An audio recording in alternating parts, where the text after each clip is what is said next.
Guys, ఎలా ఉన్నారు? This is your Sneha. Welcome back to my channel. I hope you people are doing great. నేను కూడా సూపర్గా ఉన్నాను. సో ఫేస్ కొంచెం డల్గా అనిపిస్తుంది అండ్ ఆల్సో వీకెండ్ కాబట్టి, న్యూ ఇయర్ వచ్చేస్తుంది కాబట్టి నేను ఫేస్ ప్యాక్ వేసుకుందామని డిసిషన్ తీసుకున్నాను అనమాట. So let's get started into the video. So ఈరోజు నేను ముల్తానీ మిట్టి తీసుకుంటున్నాను ఫేస్ ప్యాక్కి. నేను ఆల్రెడీ ముల్తానీ మిట్టి గురించి చాలా, వాటి అడ్వాంటేజెస్ ఏంటి, బెనిఫిట్స్ ఏంటి, ఎలా యూస్ చేయాలి అంతా క్లీన్గా నేను వేరే వీడియోలో ఎక్స్ప్లెయిన్ చేశాను అనమాట. ఒకవేళ అది మీరు ఇప్పటి వరకు చూడకపోతే పైన లింక్ ఇచ్చేస్తాను, చూడండి. టాప్ రైట్లో మీకు లింక్ ఉంటుంది, అది క్లిక్ చేస్తే ఆ వీడియోకి వెళ్ళిపోవచ్చు మీరు డైరెక్ట్గా. అక్కడ చూడొచ్చు దాని బెనిఫిట్స్ ఏంటి అనేది. సో ఒక చిన్న బౌల్లో నేను ముల్తానీ మిట్టి తీసుకుంటున్నాను. ఓన్లీ ఫేస్కే కాబట్టి 1/2 టేబుల్ స్పూన్ లేకపోతే 1 టీ స్పూన్ అనేది సరిపోతుంది అనమాట క్వాంటిటీ. సో నేను ఆల్బ్స్ గుడ్నెస్ అనే బ్రాండ్ నుంచి తీసుకుంటున్నాను. ఇది కొంచెం ఏంటి అంటే కెమికల్స్ అండ్ పారాబిన్స్ ఫ్రీ ఉంటుంది అనమాట ప్రోడక్ట్ అనేది.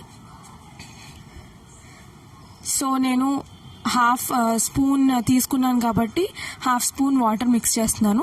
మీ ఇష్టం అనమాట. వాటర్కి బదులు మీరు రోజ్ వాటర్ కూడా యూజ్ చేసుకోవచ్చు, లేకపోతే లెమన్ వాటర్ కూడా, లెమన్ జ్యూస్ మిక్స్ చేసుకోవచ్చు, లేకపోతే rose water, lemon normal water, rose water, లేకపోతే ఆరెంజ్ వాటర్, లేకపోతే ఇంకేదైనా లైక్ గ్రీన్ టీ వాటర్, ఇలాంటివి మిక్స్ చేసుకోవచ్చు అనమాట. జస్ట్ డైల్యూట్ చేయడానికి మీ ఇష్టం, అది మీకు ఏది పడితే అది యూజ్ చేసుకోవచ్చు. లెమన్ వాటర్ కొంతమందికి పడదు, ఎస్పెషల్లీ వింటర్లో స్కిన్ డ్రై అయిపోతుంది కాబట్టి నేను నార్మల్ వాటర్ యూజ్ చేశాను అనమాట. సో ఇలా కొంచెం సెమీ థిక్ పేస్ట్ ఉండాలి. అండ్ ఆల్సో నేను ఈ బ్రష్ వచ్చేసి ఫేస్ ప్యాక్ బ్రష్ వచ్చేసి వేగా వాడిది ఫేస్ ప్యాక్ బ్రష్ అనమాట. ఇది సమ్ 96 రూపీసో 92 రూపీసో ఉంటుంది, but it will last you for many years.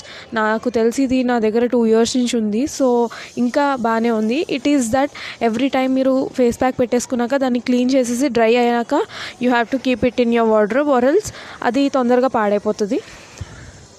So నేను ఎక్కువ మెయిన్గా అండర్ ఐస్ దగ్గర కాన్సన్ట్రేట్ చేస్తున్నాను. నార్మల్ మిగతా ఫేస్ అంతా నార్మల్గా పెడుతున్నాను, బట్ అండర్ ఐస్ దగ్గర కొంచెం ఎక్కువ కాన్సన్ట్రేట్ చేస్తున్నాను. ఎందుకంటే ఏమో నిద్ర లేకపోవడం వల్ల చాలా రీజన్స్ ఉండొచ్చు. ఐఎమ్ ఫీలింగ్ టయర్డ్ అనమాట. ఫేస్ చూస్తుంటే డల్గా టయర్డ్గా అనిపిస్తుంది. సో అందుకు ఫేస్ ప్యాక్ పెట్టేసుకున్నాను. So I'm munching some snacks. Tea or snacks తినండి, అది ఆరే వరకు. You can read a book, లేకపోతే మ్యూజిక్ పెట్టుకోవచ్చు నాలాగా. సో ఇప్పుడు డ్రై అయిపోయింది కాబట్టి జస్ట్ ప్లెయిన్ వాటర్తో, మీరు కావాలంటే ల్యూక్ వామ్ వాటర్తో ఫేస్ వాష్ చేసుకోవచ్చు. నేను నార్మల్ కోల్డ్ వాటర్తోనే ఫేస్ వాష్ చేశాను. So this is my face. ఇందాక వీడియో స్టార్టింగ్లో చూడండి, డార్క్ సర్కిల్స్ ఫుల్గా కనిపిస్తుంది అండ్ మౌత్ చుట్టూ కూడా డార్క్నెస్ ఉంది, బట్ ఇక్కడ అలా లేదు ఇప్పుడు. అండ్ ఫేస్ కూడా చాలా స్మూత్ అండ్ సప్పుల్గా హైడ్రేటెడ్గా ఉందన్నమాట. సో వీక్లీ వన్స్ ఇలా చేసుకుంటే ఏంటంటే మీ ఫేస్ పైన ఉన్న డెడ్ స్కిన్ అనేది రిమూవ్ అయిపోతుంది అండ్ ఫేస్ కూడా చాలా ప్లంపీ, హెల్దీ, గ్లోయింగ్గా ఉంటుందన్నమాట. సో డెడ్ స్కిన్ పోతుంది కాబట్టి. సో ప్రతిసారి మీరు ఫేస్ ప్యాక్ వేసాక కానీ, ఫేస్ వాష్ చేశాక కానీ, లేకపోతే ఫేస్కి ముందు మేకప్ వేసుకుంటున్నప్పుడు కానీ ఖచ్చితంగా మాయిశ్చరైజర్ అనేది పెట్టుకోవాలి. మాయిశ్చరైజర్ పెట్టుకోకపోతే ఏంటంటే మీరు బాడీకి ఫుడ్ ఒకటే పెడితే సరిపోదు, వాటర్ కూడా చాలా కంపల్సరీ. అంటే ఫుడ్ కంటే వాటర్ కంపల్సరీ. సో అలాగే ఫేస్కి కూడా మేకప్ పెట్టినా పెట్టకపోయినా మాయిశ్చరైజర్ అనేది అంత కంపల్సరీ అనమాట. సో ఫేస్కి వాటర్ లాగా మాయిశ్చరైజర్ అనేది. సో మాయిశ్చరైజర్ నేను true derma essentials moisturiser use చేశాను. ఒకవేళ దాని గురించి చాలా రివ్యూస్ వచ్చాయి, చాలా మంచి టాక్ కూడా ఉంది, చాలామంది యూజ్ చేశారు, చాలామంది బెనిఫిట్స్ పొందారు.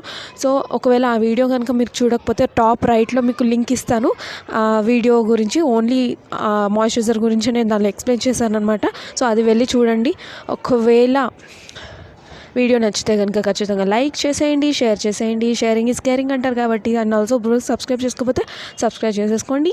And that's all for the day. I hope you have enjoyed. ఇంకేమైనా ఉంటే ఖచ్చితంగా నాకు కమెంట్ సెక్షన్లో చెప్పండి. Will see you.